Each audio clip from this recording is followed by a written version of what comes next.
Niharika, you are a successful women's achiever and also you are at the helm of... Loud and opinionated. Yes. That's the best part. And you're also at the helm of a very powerful technology brand. So both these profiles are strong change profiles.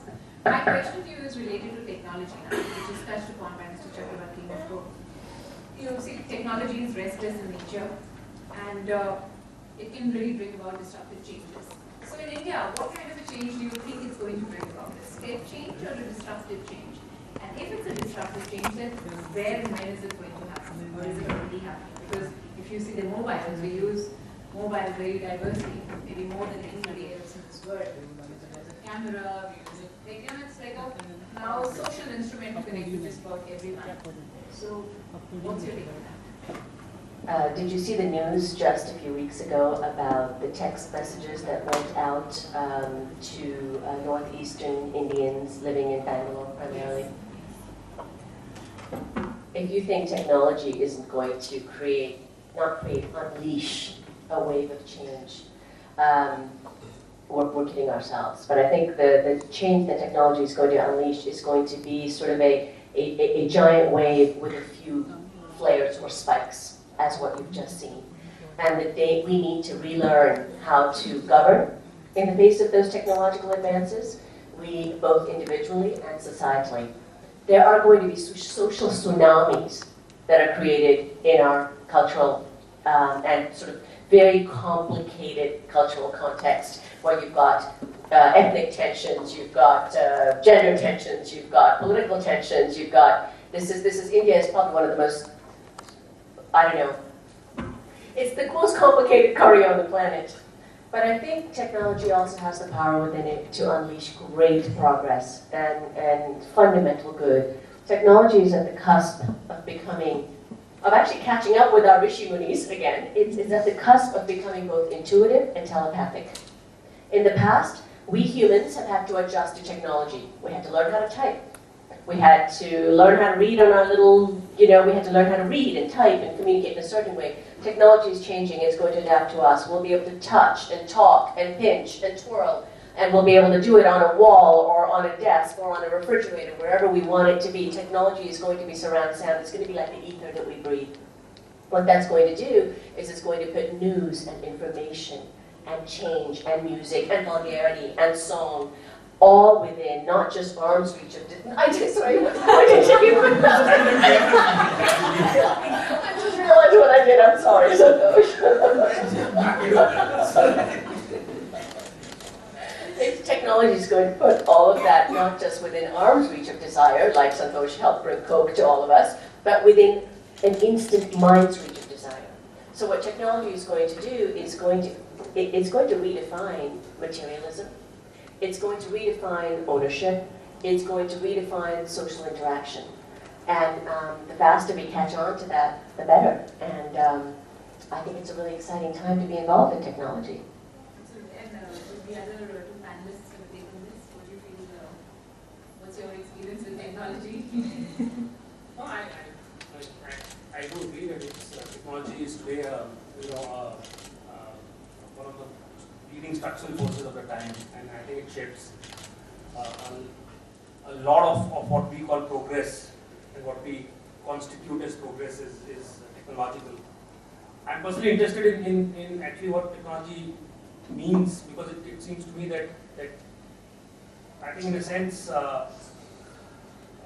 increasingly what we are seeing in terms of the digital world is the kind of the mind's revenge on the body. I kind of see it as in some way it's the fact that the mind, which has been trapped for such a long time in the hopeless inadequacy of the body, has kind of found a way of establishing its own realm and connecting minds, similar minds, and kind of creating this new empire of some kind, an alternative universe.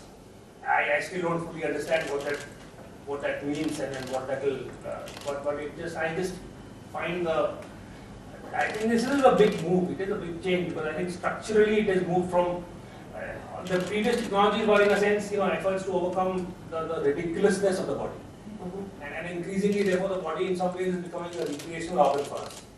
The body, we take our bodies for walks. lest they atrophy out of disuse. I mean, the body is so sex is pleasure, exercise is what we do with, grim determination. We exercise our body. And there are, women who walk 10 kilometers to collect firewood. And here, you take a poodle out for a walk and your body out for a walk. So, to me, the fact that you're moving away from the physicality of the world into another realm altogether, I find that I think it unleashes changes of many kinds which I don't fully comprehend. You know what Isaac Newton used to say? He used to say that we spend too much time building walls and not enough time building bridges.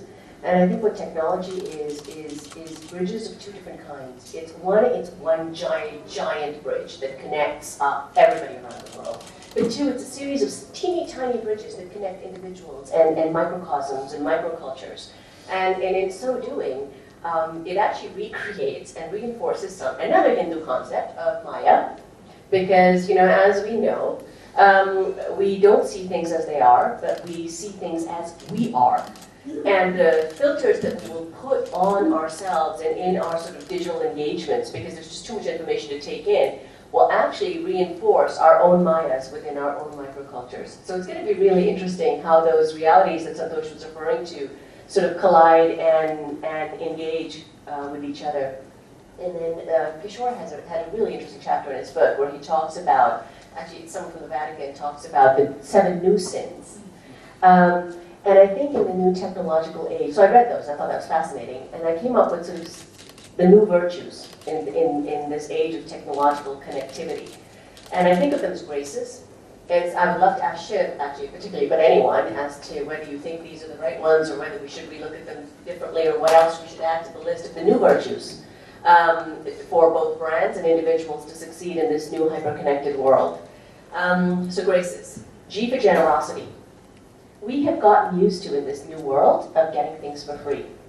Information. We want to try stuff before we buy it. We're all try-zoomers these days. We're not consumers, we're try-zoomers. So generosity of spirit, 1. Resilience, to keep up with change, which is relentless and speeding up. Authenticity, because if you're not authentic / truthful, you know what? You usually get found out. I was in this room. I was telling Kishore this earlier. The last time I was in this room was when I saw Dominique Strauss-Kahn speak, right before his downfall, right before the headlines hit. His inauthenticity was found out. C, under graces, for connectivity, conversations and connectivity. Advertising can no longer be intrusive. It has to be a conversation. No one wants to engage in a sales pitch. It's not about eyeballs anymore, it's about engagement. And then E, empathy. Empathy, because if you can't get inside someone else's head, you cannot figure out how to converse with them effectively. You cannot figure out how to sell that woman that face cream.